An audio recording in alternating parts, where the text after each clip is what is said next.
Pemirsa, seorang oknum Bendesa Adat Tonje Denpasar, Eka, diamankan petugas Satuan Reserse Narkoba Polresta Denpasar. Tersangka kedapatan menyimpan barang terlarang narkoba dan polisi menyita 0,67 gram sabu dari tangan tersangka.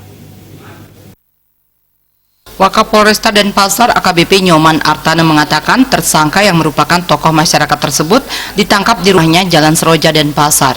Dari hasil penggeledahan disita satu paket sabu dengan berat 0,67 gram. Terungkapnya keberadaan tersangka yang seharusnya menjadi panutan ini dari laporan masyarakat. Saat penangkapan, satu paket sabu masih dipegang tersangka.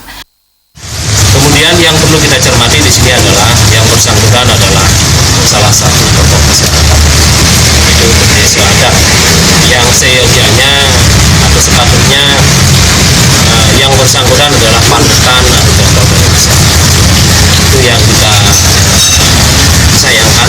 Tapi walaupun demikian, siapapun pelakunya, apapun pekerjaannya, manakala cukup bukti melakukan tindak pidana narkoba, tentu kita akan proses sebagaimana ketentuan yang berlaku. Kemudian kita kaitkan lagi saat sekarang ini adalah Hari Sumpah Pemuda, gitu ya. Tentu ini menjadi cerminan kita semua bagaimana ke depan para pejabat, para tokoh masyarakat harus memberi contoh yang baik lah pada generasi-generasi muda ke depan supaya tidak terlibat dengan tindak pidana. Pengakuan oknum Bendesa Adat ini sudah 6 bulan menggunakan narkotika jenis sabu. Barang terlarang itu dibeli dari temannya bernama Mang Bimo dengan cara sistem tempel dan uang ditransfer. Menggunakan sabu karena tekanan tugas yang diembannya sebagai bendesa.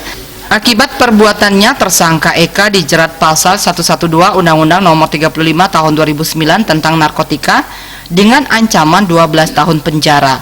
Oknum Bendesa Tonje tersebut kini mendekam di balik terali besi Polresta Denpasar. Tim Liputan.